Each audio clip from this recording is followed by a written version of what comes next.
For like the healthiest thing is to bring things to light and ask good questions. As Alyssa and Spencer share for the next about 25-30 minutes, at the end, the whole back end is just going to be questions from you guys. As they share, take notes, but also maybe have a portion on your phone or notebook where you can ask questions to ask at the end. You all feel good? Yep. All right. I'm going to move and go sit by my wife. I was talking about you earlier. Did you introduce him already? This is Alyssa. Yeah. I got introduced in the sanctuary, honey. I love you. Okay. I'm sorry. No, honey, keep correcting my leadership. It's great. So this is. Is that the stuff you say? It sounds like I'm abusive, but I'm not. I need not do that. I love you. This is Spencer. This is Alyssa. This is Spencer. You guys, this is where you guys get to take it away. So, Spencer and Alyssa, everyone, give it up for them, yeah?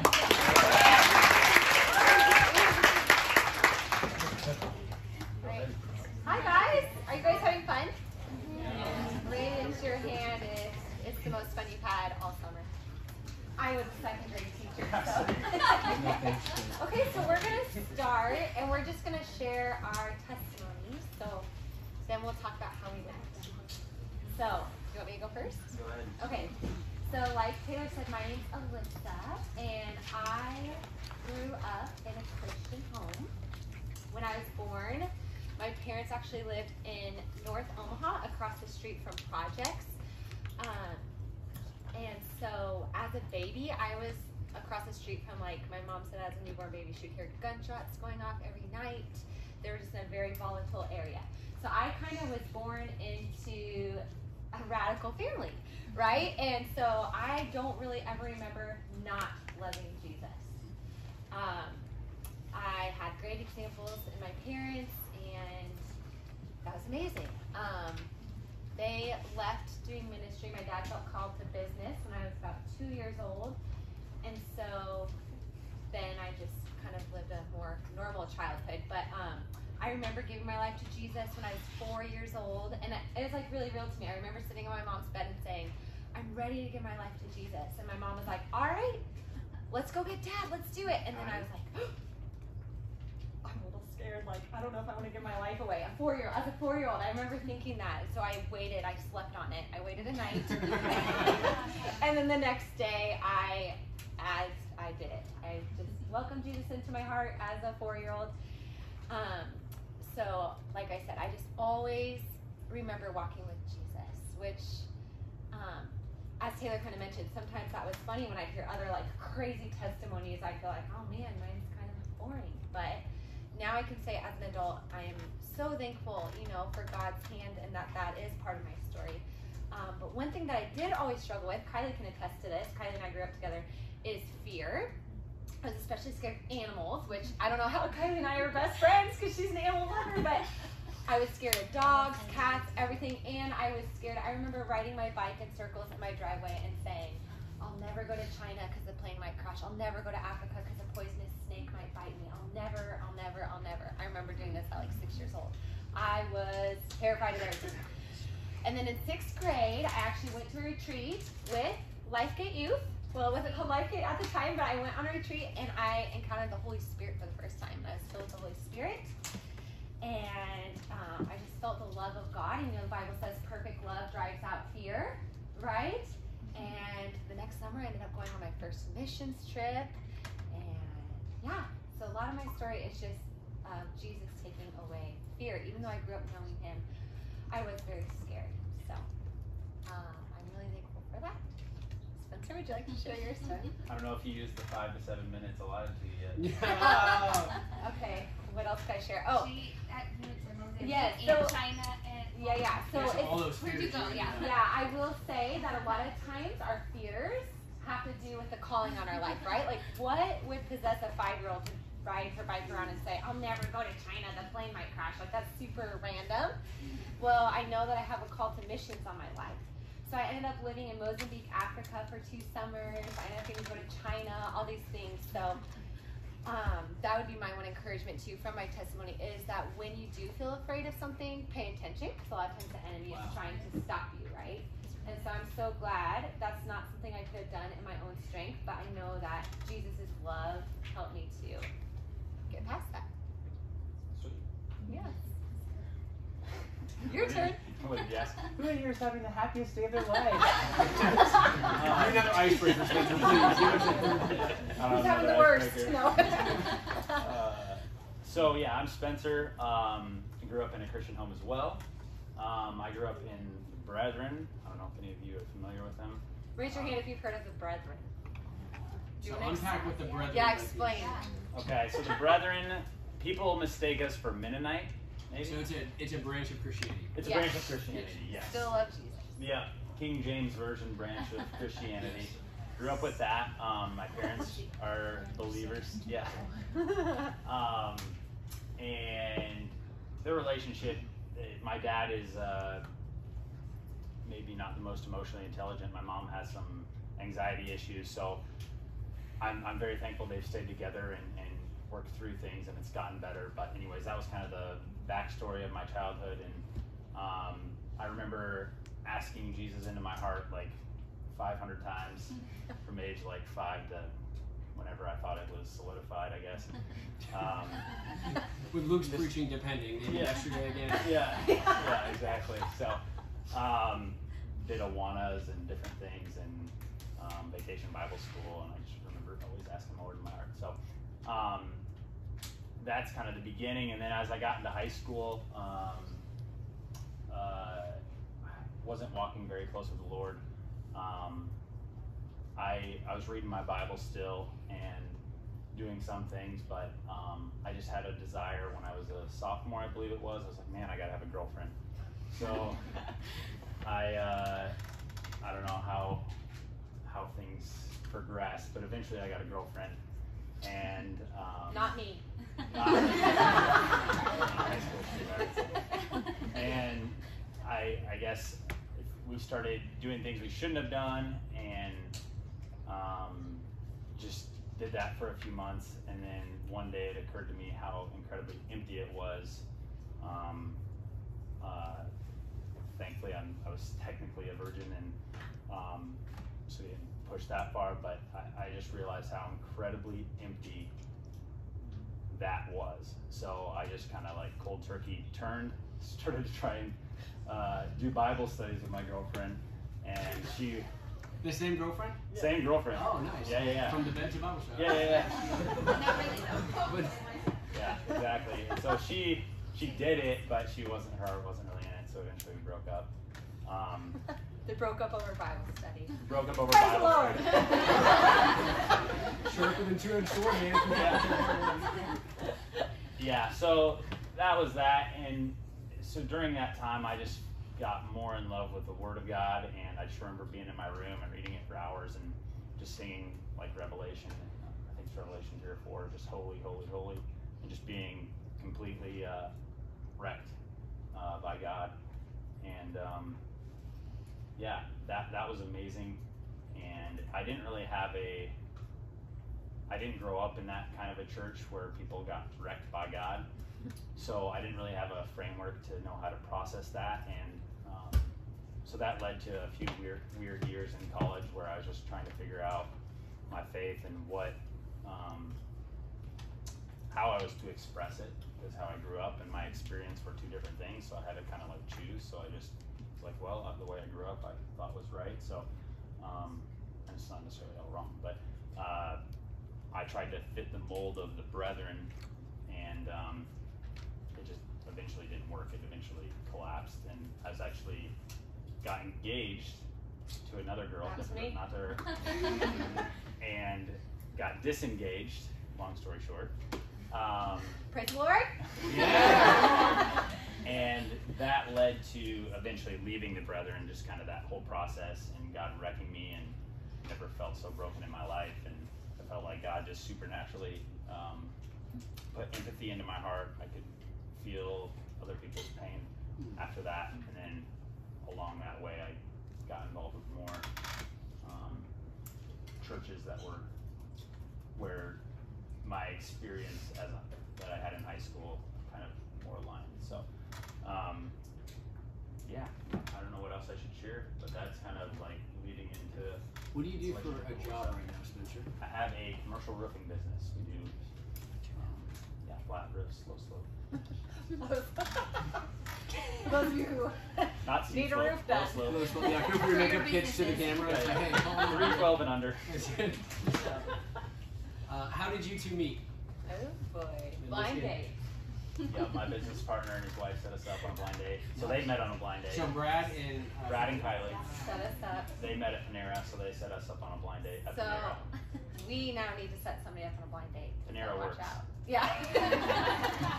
But it wasn't really blind because I knew about Spencer for like 2 years? You know, a year before we went on our blind date. Because the people that set up, I used to babysit for their nieces, and they'd always talk about Mr. Spencer. They call him Uncle Spencer.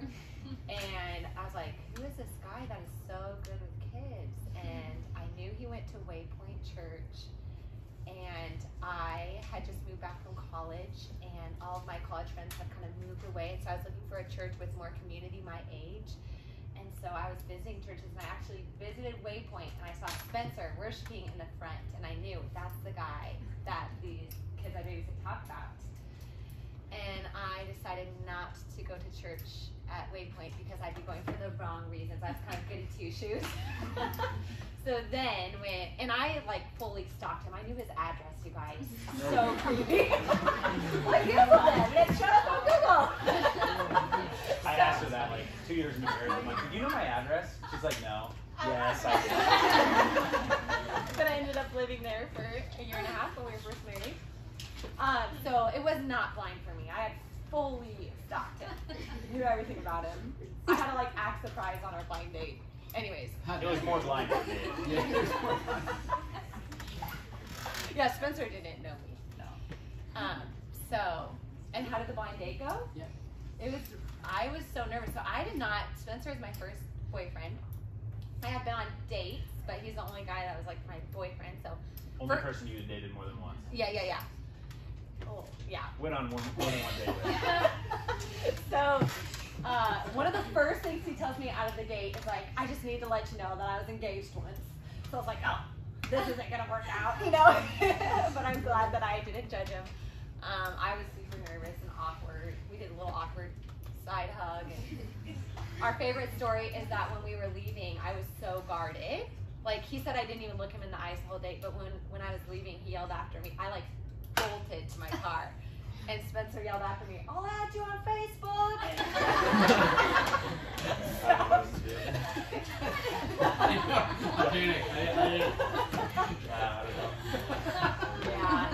Yeah, I was super scared, even though I like knew all about him. So first date, you guys start dating. When along your relationship did you realize, hey, this is serious and not just serious? I think he might be the one. Walk us through the progression from the first date to your wedding. Oh my. Well, Spencer proposed to me on our second date, jokingly, but Everyone gasped. Yeah, he's like, I've done this before, I know. Same spot and everything. It was, yeah. But I would say since I kind of knew about him already, I kind of like knew, okay, this is somebody I really, that's so creepy. But I kind of knew like, okay, from what I've seen online, this is somebody I don't feel like I'm wasting my time with. But literally on the second date, he did share about like his life and what he was doing. He was about to go live in Scotland for 2 months, 3 months, doing an internship with our church, and I had gotten prophetic words about Scotland in the past. Just like he had a heart for children's ministry, which I was a first-year teacher at the time. So from the second date, first date was kind of like awkward, small talk. Second date was like, okay, our lives are headed in the same direction. So I kind of had this like deep in my heart, like I felt a safety. But I would say, like, he did end up going to Scotland while we were dating for 2 months. And then when he came back, we almost broke up because it was just hard to readjust. But I would say after going through that, that's when I knew for sure, like, having time even apart was like, okay, I really miss him and I don't really like my life without him. Does that make sense? Yeah, that was definitely a good test. Yeah. So I think, I kind of the same as you. I think I knew, just the more dates we had, it was just like more and more sure of like, okay, it felt different than the other girls I dated, and it just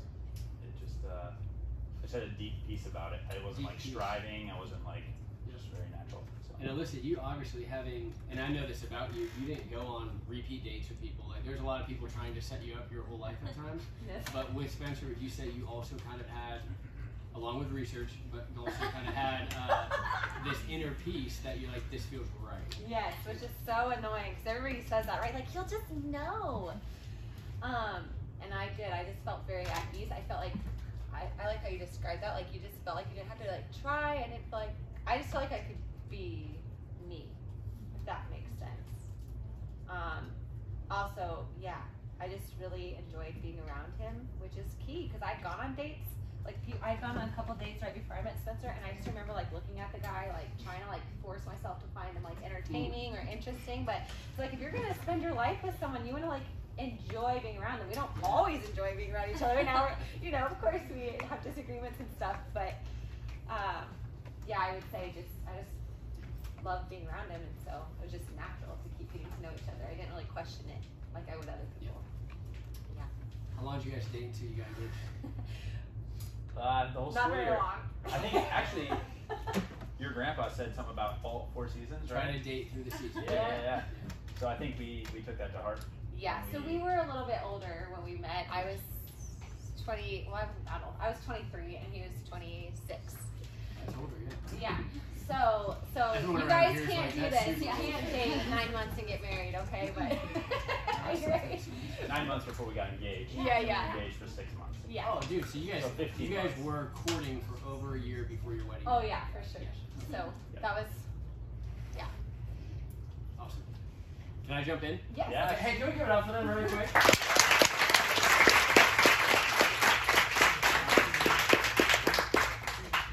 I want to hear from you guys in a second, but there's a few things they said that I want to highlight intentionally because I know some of you.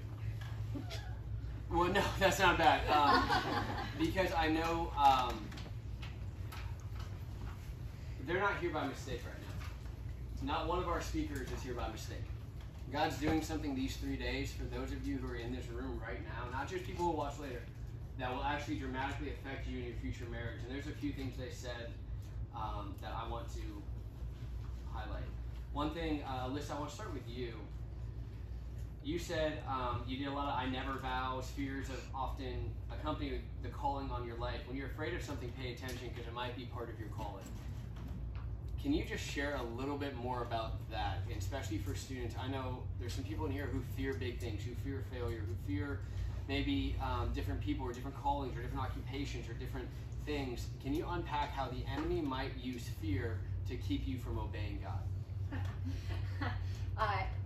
He'll just 100% use it. I wish Kylie could attest. I was the most fearful person, like most shy kid ever. And I, like now, I love like this. Like I love being in front of people. But the old me would not. And so God knows us better than the enemy, right? The enemy doesn't have the rights to our life like Jesus does.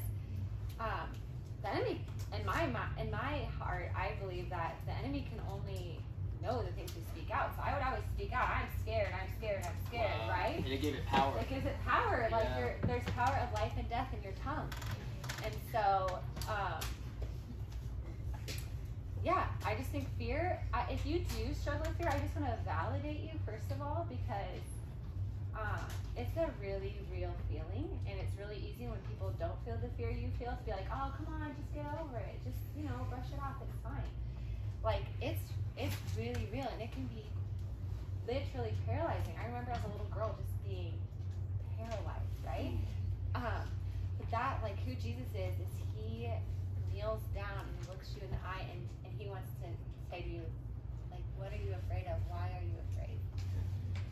And it's guaranteed not from him, right? And we want to live our life abiding in him. So I just would encourage you, I don't know if this is the direction you want me to go, but if you're afraid, like, take some time with Jesus and let him just stoop down to your level and let him ask you, why are you afraid? And, like, he actually cares. He wants to hear. It's not like, oh, buck up, come on, get over it. It's like he actually really cares. And that's how I overcame fear, is like when I was filled with the Holy Spirit for the first time. It was just like his love. I remember just weeping and weeping. could feel his tangible love, and perfect love takes away fear, right? So, in anything in your calling, if you're not doing it from God's love, what's the point, right? So, of course, the enemy would try to attack us with the opposite of love. And then later tonight, you guys don't know this, but our third speaker is Pastor Walt Hooker from BCC. I guess you guys do. You have your binders. We're going to talk about what does it mean to get filled with the breath of God, the Spirit of God. And some of you in here, and some of the other people who aren't here, you've never experienced the deliverance, the peace that Alyssa and Spencer both have with encountering Jesus. That just changes everything, which takes me to Spencer. Man, I just gotta have a girlfriend, bro. Oh man, my friends are dating. I just need a girl. Like, so that's real. So some of y'all in here, maybe ladies, I just need a boyfriend. I just need that person, and that kind of helps fill something. And so, the funny thing about your story that I want to highlight is you got this girlfriend. You guys kind of start fooling around, doing things that dating couples do in the world or whatever. And then God actually took her out of your life by trying to do a Bible study with her. Right? Am I correct? The short version, yeah. And then after that, your relationship with God kind of went out the roof a little bit, right? You started devouring the Word of God. During the whole thing, leading up to breaking up, because I kind of changed directions a bit, and then a lot, and she didn't. So eventually, so.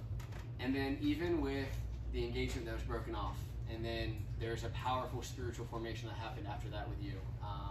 You want to talk a little bit more about that because there's a principle I want to hit on. But for sure. So as I mentioned, my dad, I love him. I don't know what causes this or his upbringing, but I didn't have modeled to me a lot of emotional intelligence or empathy or whatever you want to call it. So I was kind of lacking that. What was the question specifically? So the question was, so the engagement ended, then what did God teach you after that on the back end when that was taken out of your life, that relationship? I felt like I had my heart ripped out. Because I had experienced the power of God, and I liked, revelations and conquering and winning. But I probably wasn't experiencing nearly as much of his compassion, his care, care for people around me. So it really opened up a whole new part of my heart to empathize with people, to be able to relate a lot better. So sometimes in our life, and this is something Patrick Germain hit on a little bit last night, God might have to take things out of our lives to fully step into it. And sometimes there's things maybe we're going after, until those things are maybe even taken from us, God can use that to actually meet us fully in deeper ways. And so that's just something He can do. And then I want to say this about Spencer. I was going to share this, but so Spencer owns a roofing company, and 95% of you in this room right now will never work for a nonprofit. You won't be a pastor. You won't do that. You won't do what I'm doing right now, and Lord knows how long I might keep doing this, but you will actually most likely be in the marketplace. And this is a dude, and Alyssa as well, you teach dance, but you pray, and second grade teacher. These are people who are ministers, pastors, prophets, teachers, evangelists in their roles of work. My brother-in-law and sister went through a really bad divorce past few years. And Spencer, you remember the conversation you had with him, Chris? Oh, yeah. This dude, absolutely, in a conversation, it was during work, right? He was doing a job, or what? How'd you guys bump into each other? He was the super on a job that we were doing, that we had subbed out to do. And you were doing work, right? You're clocked in, you're working, you're doing your job? Yes. And he ends up having a kingdom conversation with my brother that absolutely wrecks him and helps him draw closer to Jesus in one of the darkest times in his life. One thing I want you guys to learn from their life, even though you're not on staff at a church, you are still used greatly by God. And and again, things didn't pan out because some other stuff, but it shifted my brother-in-law. And so I just wanted to highlight that there's this false view of, man, if you're not on staff at a church, you're like an amateur pastor. You're not the real deal. Get rid of that. What revival will look like is men and women living out their calling in every sphere of life, not just our tiny little Sunday churches or youth events called Campference. That's not revival. This is not revival. If you guys think it is, you're wrong. Revival is the conversations that happen in your hallways. Revival is what happens with sports teams when they start praying before games rather than just cussing and getting pumped up. That's what revival happens. It happens in the real world, not in our church buildings. And that's something I just wanted to highlight with their life. Because most of our other speakers are pastors. So, now, doing great, 425. I want to open it up to you guys. Y'all can ask them anything about dating, marriage, relationships, their life. If you took questions or if you have questions, I want to open it up to just I have a few, but I want to hear from you guys.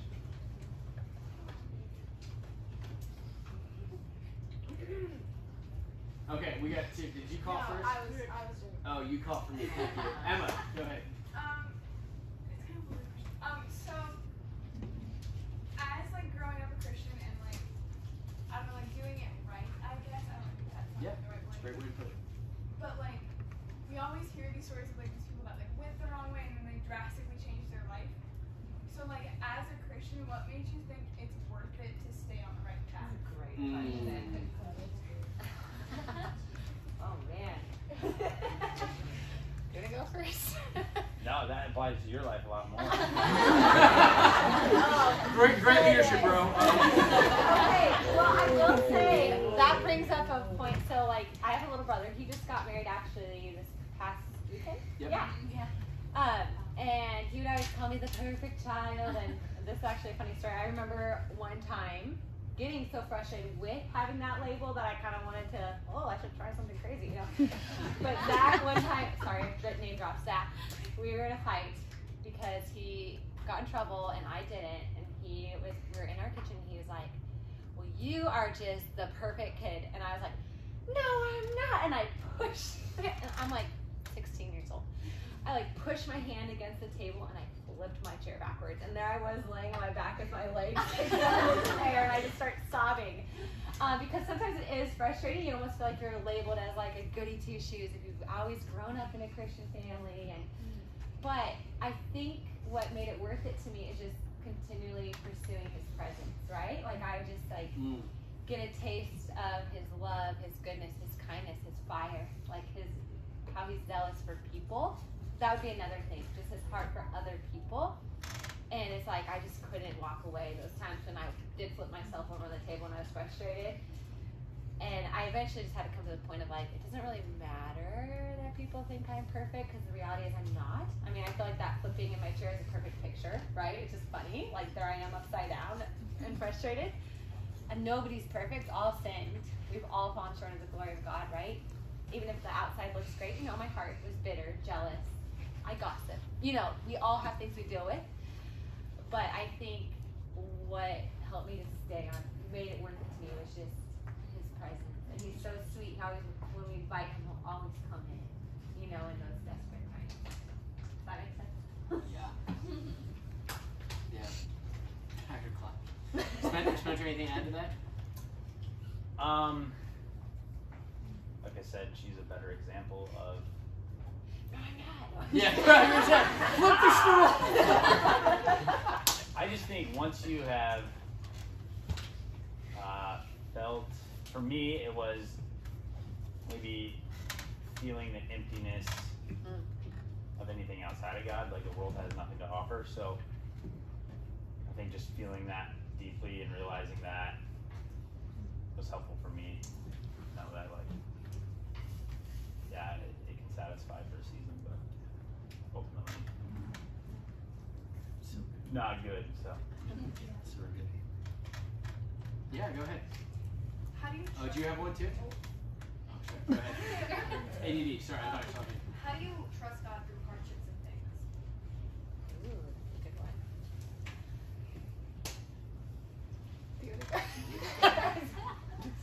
How do you trust? So she asked, how do you trust God through hard? Do you mean like specifically in relationship or just anytime?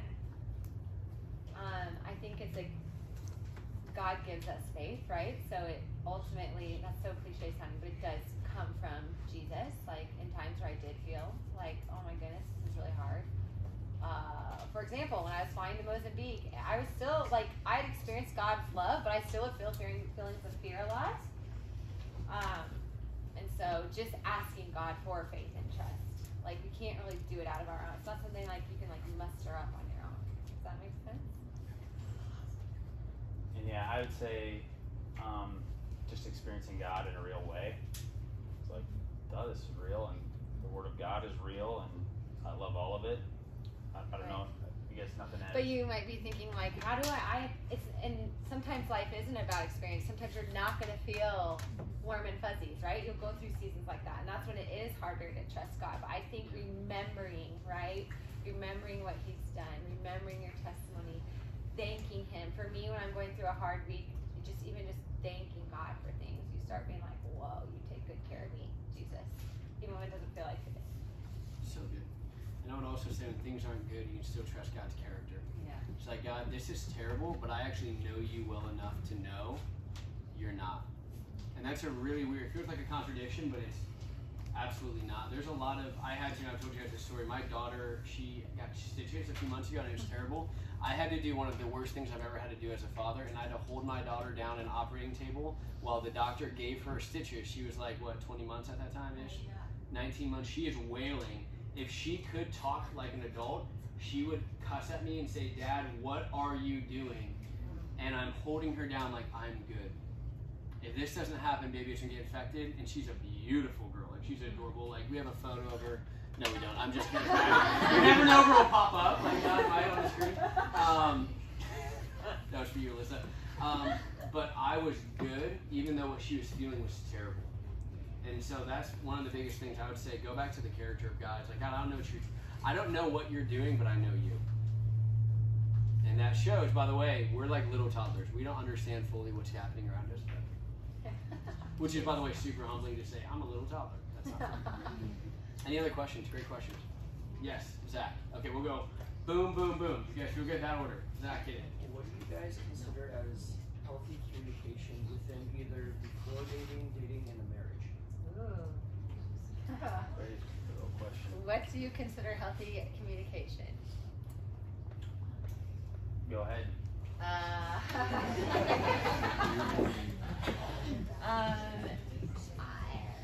So this is kind of going down another bunny trail, but when we first, Spencer is an amazing communicator, but you don't have to be, you can learn to be an amazing communicator, but he, from our first couple of dates, like told me his intentions, right? So I think that was very helpful to me. He was honest. Yeah, being honest. He told me, hey, That's a nice way of putting it. Sometimes I'm blunt. Yeah, you're Don't talk about drugs. Edit that out. I know it's recording. But he just told me from right away, like, hey, I want to pursue you. I'm not going to be going on dates with other people. Yeah. This is where I'm at. We're kind of unique because we went boom on a date right away. We weren't really friends before, so I haven't experienced that. So I think, yeah, and you have to like make time for communication too, right? So then when we got more serious dating, we started like, okay, what are our boundaries with each other? Like we had to sit down and talk about it. And unpack those. Let's get real. What were your boundaries? Did you guys have sex before marriage? What were the boundaries? No, we did not. To answer that question, before marriage, our boundary, I think it changed once, but I had, as my testimony stated, I experienced the emptiness of going too far, and so we had pretty good boundaries, and we just never hung out like alone. That's not true. We went on a lot of dates, but we never. How did you phrase it? We never put ourselves in a context where somebody couldn't come in. Yeah. So, we hang out in my So apartment. So did you guys catch that? So that's a social boundary of like, hey, we're not going to be alone in my parents' basement when they're out of town. Exactly. And so there's actual just kind of wisdom of actually protecting yourself. Right. And Spencer lived in an apartment. I never hung out with him in his apartment, which was kind of a bummer because that would have been fun, right? But we just didn't. And it just, even if we were like, hey, we're not going to do anything, we just figured, you know what? His neighbors know him. He's like trying to be a witness to his neighbors. It just doesn't look good, right? They know we're not married. So healthy communication, I think it just looks like having those awkward conversations and get it done sooner than later. Yeah. Because then it's just, you're on the same page and you know what to expect. Awesome. So I've struggled with fear a lot too, and so I was wondering, like, in those moments of having like that panic, like, how do you come out of that? That's a great question.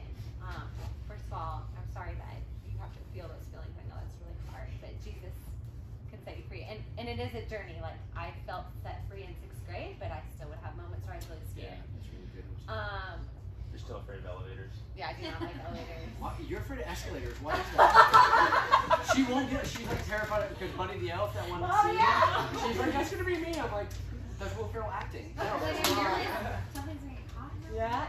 Okay, keep going. Sorry. Anyways, I think the biggest key for fear is that you can't go out of it alone. And that's the same with really any sin. There's power in confessing to one another. So, not that being afraid is a sin, but the Bible says, like, do not fret, it leads to evil, right? So I think my biggest thing is, I remember in college feeling panicked about things and like calling my grandma, laying on the floor crying, and just having her pray with me in the moment. If there was a time where I didn't have someone with me, I would oftentimes open the Word of God, even if I didn't feel like it, and actually reading it out loud. Because like we said, there's power of life in the tongue, so I feel like a crazy person, so I would just read it out loud or say something that I've memorized out loud. And it kind of just brings your brain into a different state. Yeah, great question. We have one back here, and then I'll get to you, Ulrich. I have big breakfast. Oh, you did? Wow. Ulrich, hit it up. So, what was the best way for you to fill that emptiness inside when you broke up? That's a really good question. Great question. So, you want to repeat that question? So what was the best way to fill the emptiness inside when I broke up? So my first girlfriend in high school, I didn't feel that empty. I was like, whatever, we're on a different page, going a different way. Not that it wasn't a little bit hard, but with my ex-fiance, I don't know, it was an interesting time of life. I kind of stopped going to church as much. I didn't want people to ask, like, oh, where's your fiance? Or like, I just didn't want to have the conversation with people that we had broken up. Which actually turned out to be a cool thing because it was I was able to step back from the brethren and see, do I really align, my values really align with them? And then I was able to leave and find a better church. But yeah, I was reclusive for a minute and just, still talk with the Lord, obviously, and reading my Bible, but I don't know, I was reclusive for a bit, which may or may not be good. It's probably not the best thing, But I guess, then but when you had your turnaround was friends too, praying for you, right? yes, yeah, I had some friends basically pray over me shifting the course of the generations, essentially, like within my family. And yeah, thank you for reminding me. I'm just like recluse forever. He'll live in a cave for the rest of his life. Yeah, I was a caveman. But yeah, I had friends pray for me, and it just helped significantly. So it just took time. Yeah. It took a lot of time. And were you tempted ever to just medicate, or just like, you know what I mean, like just drink, just do something for real? Like when you feel pain,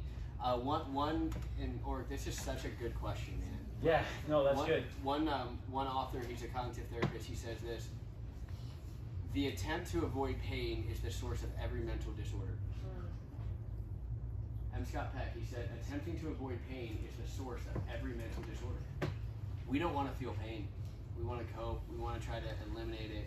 And you did recluse, and that was fine, but like you eventually had to kind of face and get and some friends helped, but yeah, and when I was taking a step back, I had a lot of rage. That's like, I filled out an application once. They're like, "What are your top 3 sins?" I'm like, "Geez." I can't even remember. For a job? No, it was for something, a mission trip or something. But so that's one of them. So I busted probably 6 phones in the span of like 2 or 3 months. But wow, yeah. But that's not like not preaching that as a healthy way, obviously, to deal with it. That's just what I did. But what specifically was the question? No, I just wanted you to Like, share a little bit. what did you do? Like, did you try to numb yourself, or like? No, Letting your outside of anger that, just letting my anger out. Yeah. Yeah, it's good. I think I had Maya, right, and then we'll do Dominic. Yep. Yeah. Back to your boundaries. How early on did you guys set them, and how do couples go about that conversation? Good question. Or especially if a lot of people like have things with each other, like, and maybe they're just like, okay, we're not dating yet, but we like each other. How do they go about a conversation that's healthy to say, like to set boundaries without, you know, giving too much away, like their heart and their situation or whatever. Probably initially having a conversation of like, hey, where's this going? Yeah. But then in regards to boundaries, you want to. I think seriously, it was so awkward. How long were we dating when we talked about it? Like a month? But that was maybe even. I can't remember the specific. I don't think we'd even been dating a month. And Spencer, I remember riding in his truck, was like, "So, how do you feel about kissing?" But he wasn't trying to kiss me. She had never kissed anyone. No. So. Yeah. I was like, ease into the ow, topic. you know, I was like, Hand was on the steering wheel and went to the console. That's where they're easing. They actually asked you for permission to hold your hand. Yeah, he asked me to hold my Yeah. hand. I never held anybody's hand. See, goody two shoes. 101. And now you're speaking as like people we want our kids to look like. Yeah. So I would say Maya and anybody, the earlier the better, even though it's so awkward. And you just have to break the ice. It's super awkward. If the guy can do it, I feel like that's, you know, the Lord had relationships where the guy is the leader. And so the fact that even Spencer brought that up made me feel a lot of safety. But if you're a girl and you're with a guy and he's not bringing it up, I would say definitely bring it up. Even though it feels awkward and goody two shoes, I promise you're not going to regret it. It's so worth it. And another interesting thing is that, you know, I had never dated before, so I had never experienced all these emotions. There's a lot of emotions to take in. So I would say I probably would have pushed it to where I would not have been a virgin when we got married, to be honest. I would come with the brakes. Yeah, Spencer would be the one that, hey. Do you guys answer that really quick? Out of the two people you think would be the one who would actually want to stop it wasn't. Like, in that fact, I hope you guys are catching the nuances in this. Yeah, because I just didn't know, right? I didn't know my limits. And so that is the blessing. If you have, you know, maybe gone too far before, or you feel like this guilt, the Lord can redeem that. Like, the Lord used that for Spencer because he knew, like, hey, this is not going to a good place. There's wisdom there. Yeah. I could sense the spirit of things changing. Yes. Yes. Yeah, and you just feel it. You're like, okay, this isn't going anywhere. It's not good. So I just know it's not gonna establish trust in our marriage if we're gonna get married. Yeah. Right. You're gonna be like, do I really trust Spencer? He crossed the line there. So it's just like building the foundation of distrust once you do get married. So I don't know if that distinctly answered the question, but I would just say embrace the awkwardness of it, because if you marry someone, you have to have a lot of awkward conversations all the time. Not about even boundaries, just like, hey, it's really annoying to me that you blah blah blah. Like, you have to learn how to talk about things. So one question with Maya's boundaries, socially, did you guys both kind of have your own lives? You were teaching, you were doing roofing. So talk to me, what would you say to a couple who might be in here dating and they see their boyfriend or girlfriend every single day? Like the idea of like you're pretty much connected at the hip. Man, I don't know if I've experienced that. Yeah. I've had like long distance relationships before. yeah, I think it was healthy to not. And oh my goodness, I would so encourage this. Like, still hang out with your friends if you're dating. Yes, have your own life.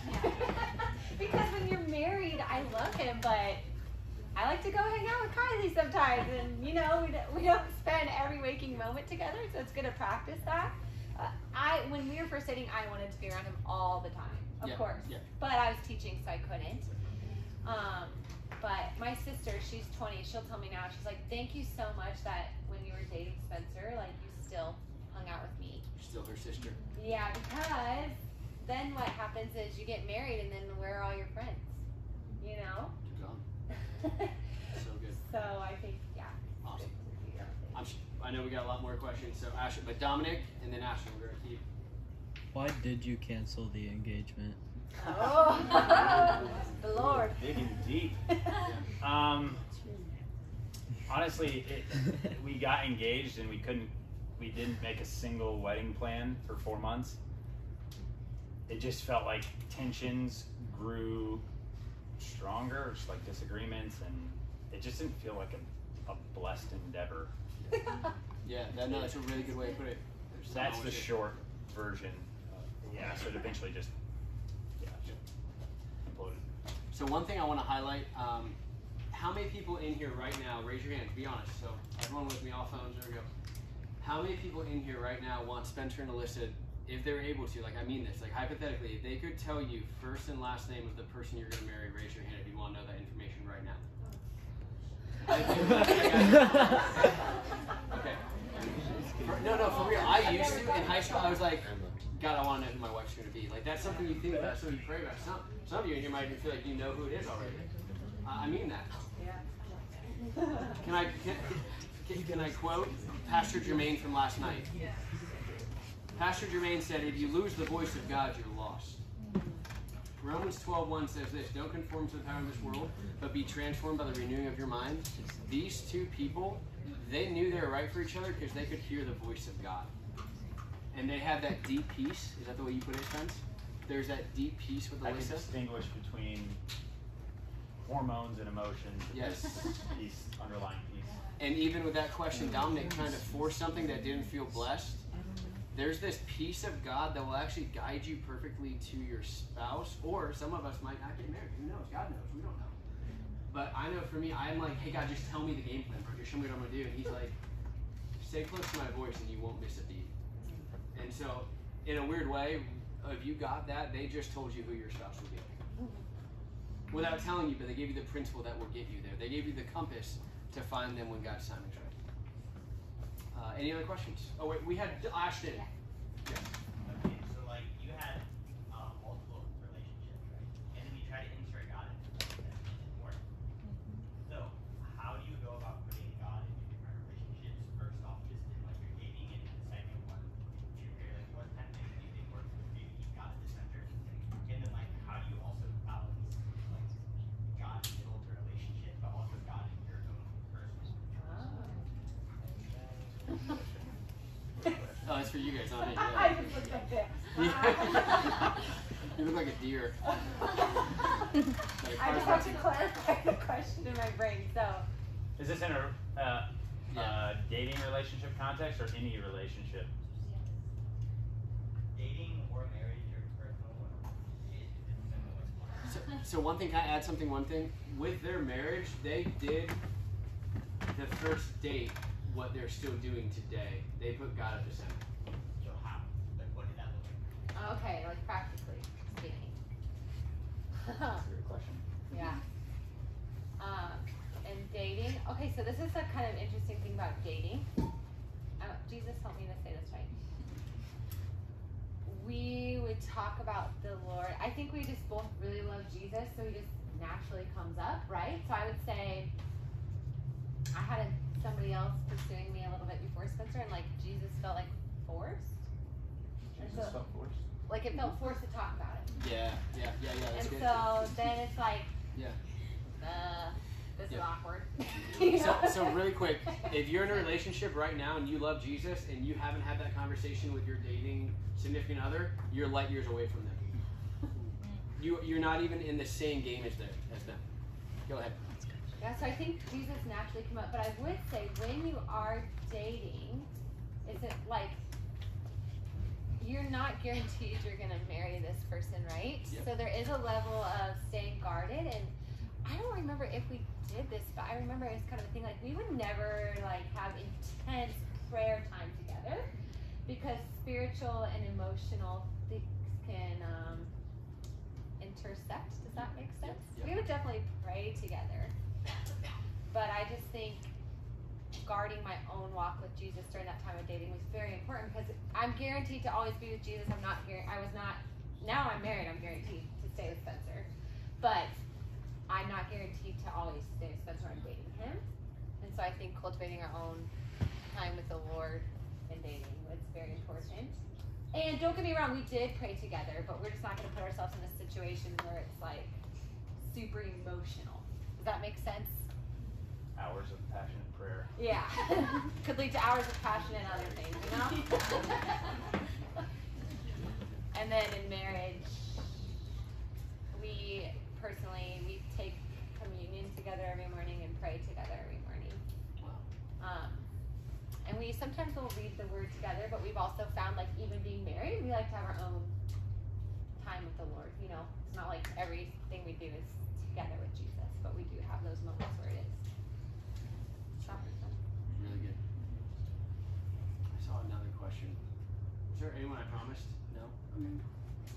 You already asked. I'm gonna let everyone go. Yeah. So like, because you've never dated before, Alyssa, did you like compare yourself to all your other girlfriends? Like they have boyfriends, they have relationships. What about me? Yes. Before I met Spencer, I had been in 5 weddings by the time I was. As a bridesmaid? By the time I was 21. Wow. Yeah. 5 weddings.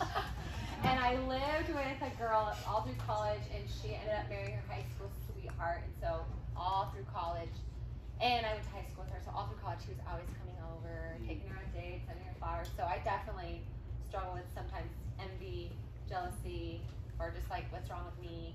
Because I actually, I was pretty, Spencer, like even on our first dates, like I wouldn't even look at him. I was very guarded. She didn't look me in the eyes for like months. not in a weird way, but just like she guarded.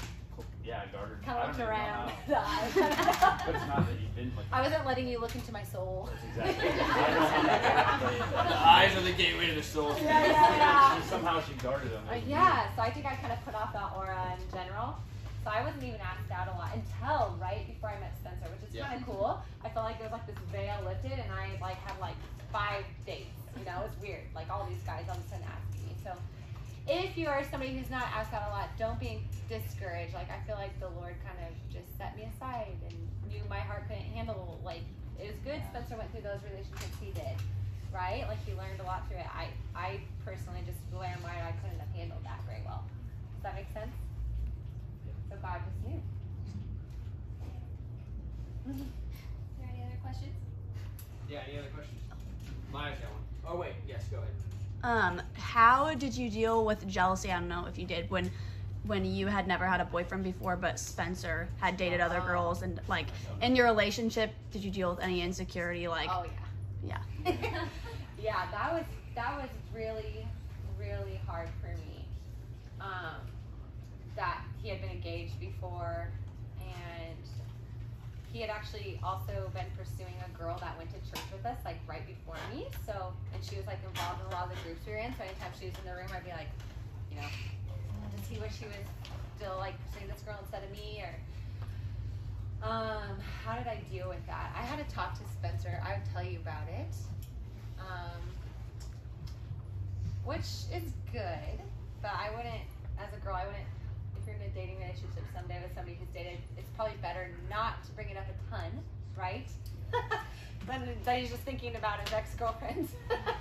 But I think just, so cliche, but I just had to give it to Jesus because it's a deeper issue than the girls, right? It's my own, I'm not secure in Jesus and who he says I am and my beauty and who God created me to be when I'm comparing myself, right? Really, it was just a sin of comparison. And time lessens everything. Yeah. Like now that we're married, I never even think about that. You know what I mean? More years away or more months. Yeah. So I think just practically, I remember like finding a safe person outside of Spencer, like a girlfriend. It might have even been my sister. I can't remember. And then just asking her to pray with me for that. Like, hey, I'm feeling jealous. I feel like I can't be around this person because I'm scared. Like I'm not as good as her, and Spencer used to like her. And then just asking God to give you like fill any voids of like identity where you're not walking in who God says you are. But no, that's very real, and I would say it's normal, right? As girls, we want to know we're beautiful. So if the person you're dating found other people beautiful, which of course God made all women beautiful, but that's normal to feel those feelings, and you're not alone. But Jesus can totally help you. Like I don't even think about that anymore. So good. So I know some of y'all know my number. You guys have been texting me. I want people to be able to do that. I just got a text from Amber. Our taco was a little bit late. We're having our taco day, by the way. Oh, let's go. You guys can eat. You guys are guests, yeah. My cell phone number, if you have it, my cell phone number, 402-706-0345. Text me in your questions. That's just easier, and I feel like I want to hit where God's going. And I know, is there anyone who hasn't yet asked a question? I see you, Ashton. I see you, Evelyn. That actually has another question. Yeah, it's right here. Go ahead. When you were dating, did you ever talk about like marriage, but like and before?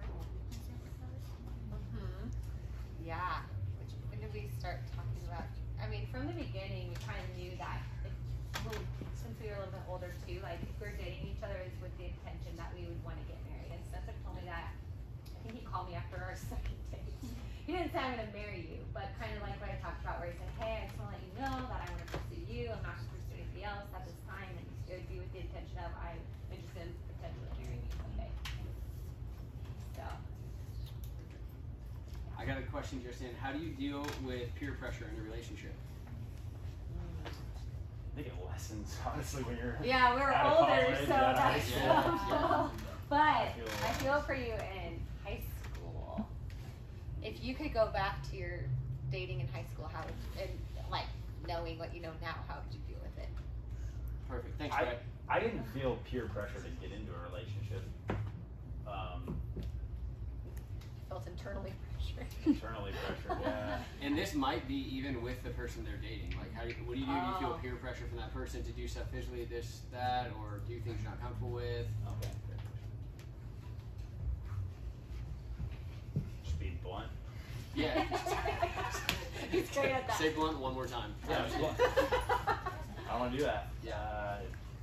Yeah, that's going down the wrong road. However you want to phrase it, it's just not fruitful or whatever. Be healthy enough to have a healthy I conversation. think something Yeah. Alyssa said was like, it's awkward to have those like conversations right off the bat or whatever, but it's like so worth it. And this is probably so annoying to have someone older. I'm not that old. I'm only 27. But like, trust me, like, every year you get older, you just care so much less what people think. You just don't care. And so if you have a boyfriend or girlfriend who's trying to get you to do something that you don't feel comfortable with, just tell them no, it's not worth it. It's gonna feel really awkward now, but you're gonna be so happy when you're older, and you're not gonna care what that person thinks about you when you're 27. And they might react like a toddler, make fun of you behind your back, and make posts about you, or say things to friends. Screw them, they're idiots. Seriously, like for real, like. I can say this on camera. I've had people who wanted to be youth leaders that I prayed about and said no to, and they send me hate emails. I've had a person from Life Gate tell me, if you can't use my giftings, I'm sure the God of the universe can find a way to use me. Thanks, Pastor Taylor. And I'm like, I need to actually reject every leader and see how they handle it, and then say, yeah, you're healthy. So you never know who a person really is until you have to correct them. I'm going to say that one more time. That was a quote I learned from someone. You never know who someone really is until you have to correct them. And so it is just fascinating when people reveal their colors. Yeah, I want to have kind of heart for youth ministry, and then I'm like, I just don't feel peace right now. Let's maybe talk in a few months. They blow up on me. I'm like, thank God. Like, thank you, Lord. I can hear from you. And so, anyway, can I? This is a question that someone sent that I think is so good. And I almost was going to ask it. I had it in my chamber to ask. Yeah, I have a gun over here.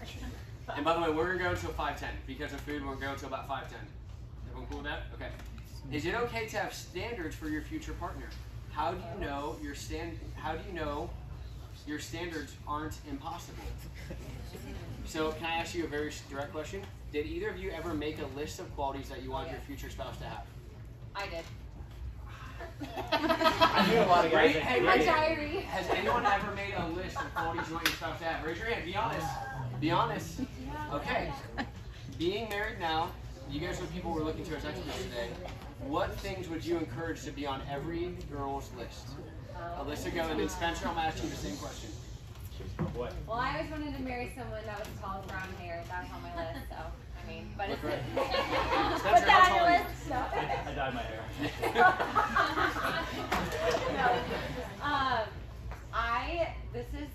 This is actually so cool how the Holy Spirit works. So, one of the top things, the number one thing on mine was kind. I was joking, I'm going to marry a kind man. Yeah, that's good. And actually at our wedding, we had a pastor, the guy that Spencer had worked with in Scotland, came in and did our wedding. And he starts out the wedding by saying, the foundation that marriage is to be built upon is kindness. And I was like, what? So, as much as we laugh at those lists, I think qualities of the heart like that is okay to like ask God for that. Kindness, integrity. Brown hair is negotiable. Yeah. But just, where am I going with this? The kindness thing, like how they treat other people. I would watch how the person you want to marry treats other people. I think that says a lot. so that was what I noticed about Spencer. Just I was really kind to everybody when we were in public or to my family, or very kind to me, obviously. Otherwise, I wouldn't have kept dating him. But so what should be on your list? Just character traits, right? And then God's so fun; He loves to give us good gifts. So He's not gonna have you marry someone that you don't find attractive. Yeah, it's important. You know, like He knows like attraction is an important part of a marriage, so that's okay. But I would say don't get stuck on that. Focus more on the heart, and then also I think it's good to think about yourself as a person. And I don't know, like Spencer talks about how he's very direct, and I'm more like sunshine and rainbows. So that's like really good for me. Yeah. He's kind, but he's direct. He doesn't beat around the bush, and that's like really helpful in life, right? So. Not that you have to marry someone that's totally opposite of you, but if they're like, ask the Lord for characteristics that maybe you don't have, right? Because then you come together and you're that much stronger. So good. Yeah. Spencer, what about you? What's on your list for a future wife? I'm more of an I'll know it when I see it. But the obvious ones, you know, a Christian, living for the Lord, the trajectory of our life being similar. So we both like missions. Now we're both working normal jobs and not pastors, not working in a nonprofit, but just some of the things like that though, like hearing your heart for that was like helpful. Like, okay, she's like traveling, but like missions. And yeah, I think, man, I've had friends that had long lists, and then they end up marrying somebody that's great for them, and none of the things on the list work. You know, outside of being a Christian, living for the Lord. Yeah. But like they had this list of how they wanted them to be, and just yeah. Smart. So yeah, but as you were saying though, the character ones are the ones that are like, all right, those are pretty hard to change. Yeah, I thought I was like on my list. I had like plays the guitar and sings. No. Like that stuff, you can let go of. I have like 30 questions. Oh my goodness. So I'm gonna actually encourage brevity. You guys feel good about that? Yeah. Yes. Go. Okay. Wow. Okay. Did Spencer ever feel jealous about Alyssa dating other people? Have you been listening? And then I'm kidding. That wasn't funny.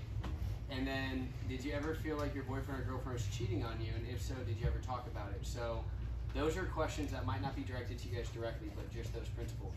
Did Spencer ever feel jealous about Alyssa dating other people? Did you ever feel like your boyfriend or girlfriend was cheating on you? And if you did you talk about it? You never dated other people. Or I guess I'm confused on that. Like in the past? Like she went on single dates with. Yeah, never she was dated one. so jealous of those guys. But I say, whoever asked this question, if you're feeling like jealous that the person you would date past people, have conversations about that. Yeah. Those are things you need to talk about. Those are healthy things to chat about. And then, did you ever feel like your boyfriend or girlfriend was cheating on you? It sounds like there might be a similar sense of insecurity there or doubt there. And I would encourage you, how careful do I want to be? I don't want to be careful. Who cares? It's Campference.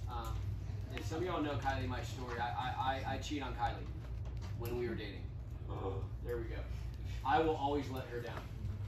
She will always let me down. Spencer will let Alyssa down. Alyssa will let Spencer down. And the sooner you realize Jesus is the only person who won't let you down, the sooner you'll be healthy. And not codependent, and not a parasite on another person for your source of life. And so I'm just going to cut right to the bone of that. If you're ever worried that they're cheating on you, they probably are. Maybe they're not. Who knows? They eventually will, in one way or another. Maybe not physically, but they'll break your heart. They'll hurt you. There's only one person in the world who never will. And everything we're talking about, it's all connecting. I hope you see this. There's only one source of life and life to the full. And the cool thing about them, they found him individually before they found each other collectively. Therefore, his voice guided them perfectly. The reason we want you guys like, hey, that's the roadmap. Most of us are messy. Most of us have hardships. One question was this.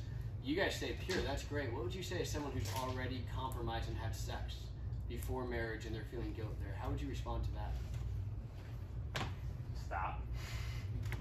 But if you are moving forward, like, that's amazing, right? My brother, he would be okay with me sharing this. He just got married this weekend, and when he met his now wife, he was in college. college, and he had strayed away from the Lord, and she was not walking closely with the Lord, and they slept together. But then they started walking with Jesus again, and they dated like 5 years and didn't. Impurity. Which is ridiculous. Which that is never so happens. hard. That's like harder than. Yeah. So it's possible, and they just surrounded themselves with good mentors and kept themselves in community. And so I would say, don't be discouraged. Like, there is hope.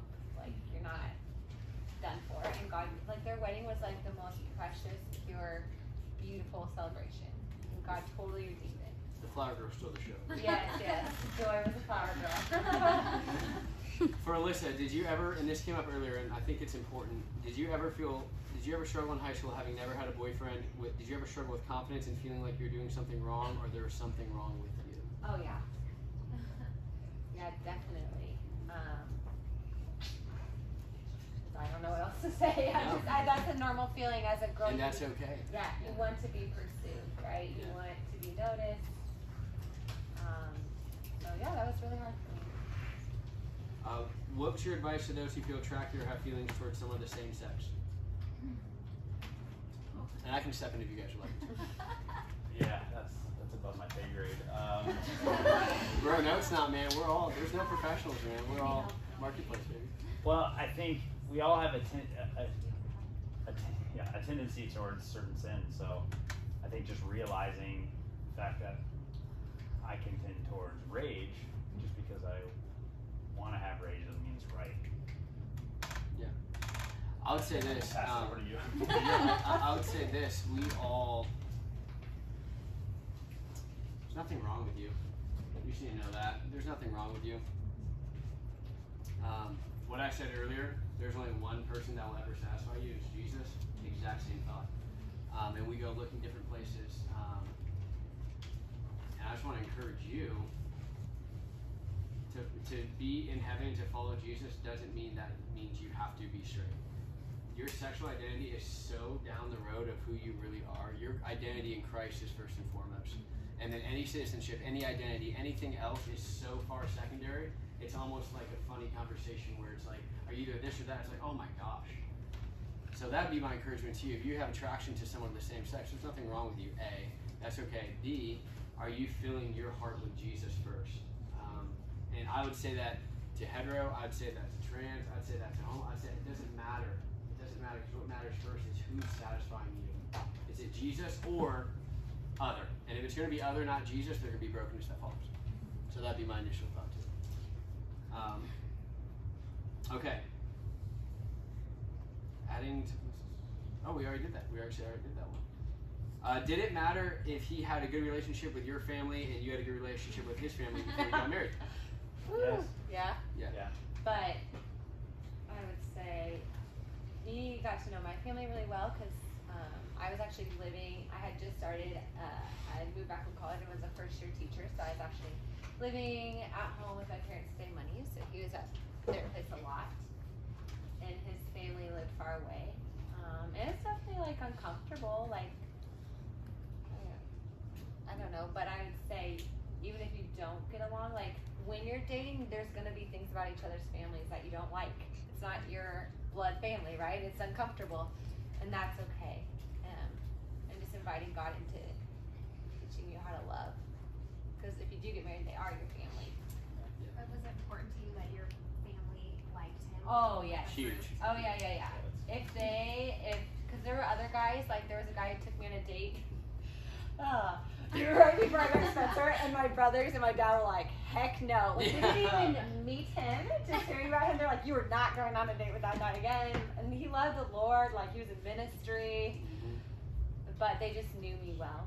So if your family loves Jesus, especially, and they're saying, hey, we don't feel peace about you being with this person, I would pay attention even though it's annoying. Yeah. You're going to feel annoyed, but they love you, right? So good. Was there ever a time you felt like the other person failed you while dating or married? Oh, yes.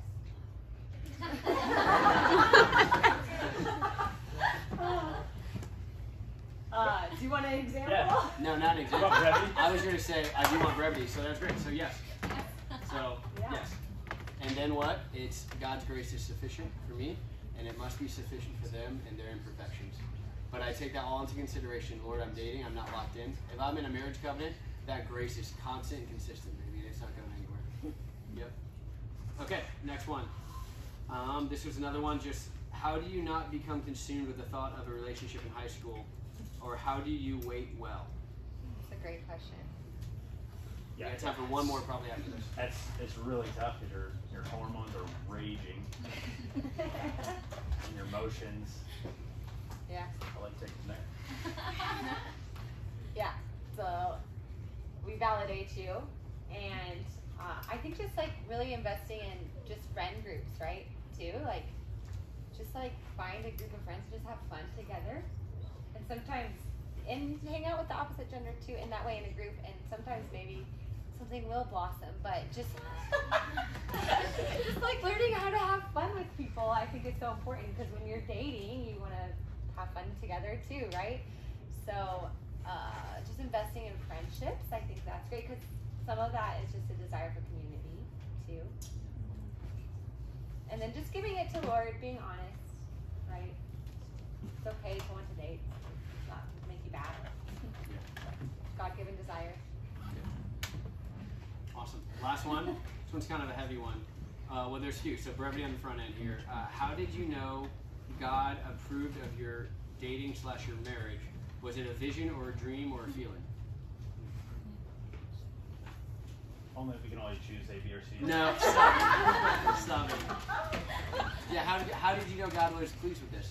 And this is something we talked about earlier. You called it like that inner peace, or what'd you call it? Yeah, deep peace. Yeah. So I would say don't look for a sign for everything, y'all. Yeah. God doesn't communicate like that all the time. He does communicate that way. He can, not all the time. Next one. How can you communicate? And this will be the last one. How can you communicate your past hurt to the person you're dating? Like when and how do you tell them about without freaking out or them being overwhelmed? Like in my case, it's trauma. So if you've gone through something very painful, very traumatic, how do you then communicate that to the person you're currently dating? You probably have to weigh out too, like how close you are, what stage you are in the relationship before you open up that deeply. Yep. I would say especially in high school, right? Like you're not, most of you aren't going to get married in 15 months, right? So you kind of have to put the brakes on a little bit. So it's okay to guard parts of your heart, for sure. And just, I would seek wisdom of people older than you too, if it's the right time of somebody, something like that. Awesome. Do it up for Spencer and Alyssa.